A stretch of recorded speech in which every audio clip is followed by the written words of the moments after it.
राधे राधे। राधा रानी की कृपा आप सब पर बनी रहे। आप सभी को कार्तिक पूर्णिमा की हार्दिक शुभकामनाएं। आज हम कार्तिक पूर्णिमा की कथा सुनेंगे, तो चलिए हम अपनी कथा शुरू करते हैं। पौराणिक कथा के मुताबिक तारकासुर नामक एक राक्षस था।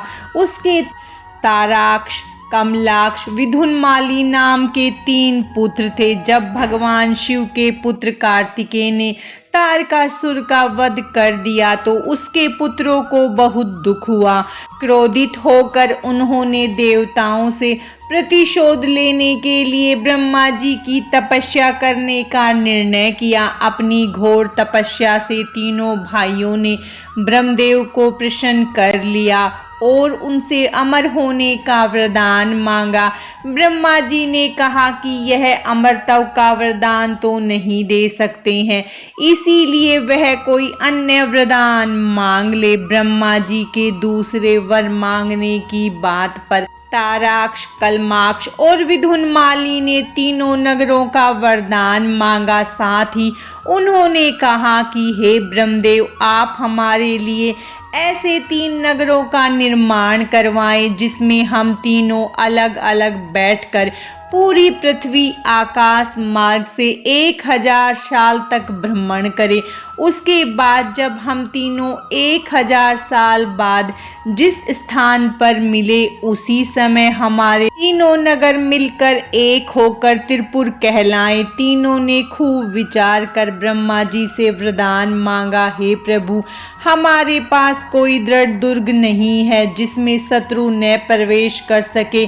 आप हमें ऐसा कोई सुरक्षित 3 पुरों का निर्माण दीजिए, उसमें धन संपत्ति के सुखदायक सभी साधनों के अतिरिक्त अस्त्र शस्त्र की भी सभी सामग्रियां उपलब्ध हों और जो किसी से भी ध्वस्त न हो पाए। यह कहकर ताराक्ष ने अपने लिए स्वर्ण का, कमलाक्ष ने चांदी का और विधुनमाली ने लोहे का पुर निर्माण कर देने की प्रार्थना की। ब्रह्मा जी ने तथास्तु ऐसा ही होगा, परंतु शिव जी के हाथों ही तुम सब मारे जाओगे और अन्य कोई भी तुम्हें न मार पाएगा। इस प्रकार तीनों भाइयों के लिए उनके कहे अनुसार 3 नगरों का निर्माण किया गया। इसमें से एक आकाश में, एक स्वर्ग में और एक पृथ्वी में स्थित था।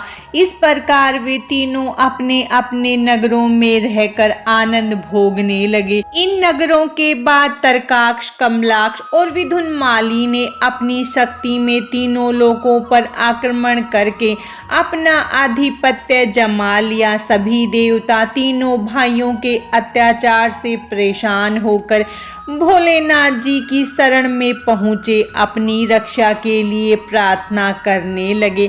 देवताओं की करण पुकार सुनकर भगवान शिव त्रिपुरों का नाश करने के लिए तैयार हो गए। तब भगवान विश्वकर्मा ने भोलेनाथ के लिए एक दिव्य रथ का निर्माण किया जिसमें चंद्रमा और सूर्य उसके पहिए बने। इंद्र, वरुण, यम, कुबेर आदि लोकपाल उस रथ के घोड़े बने।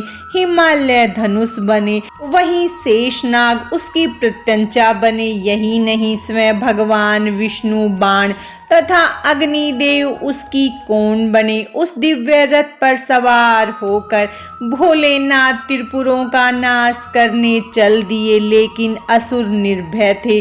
शिवजी ने तत्काल ही करोड़ों सूर्यों के समान प्रकाशमान अपने उस बाण से असुरों पर चला दिया।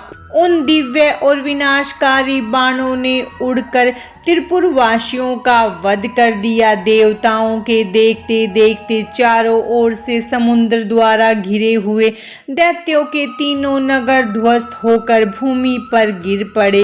इस प्रकार तीनों भाई भी नगरों के साथ भस्म हो गए। साथ ही सभी अन्य दैत्यों का विनाश हो गया।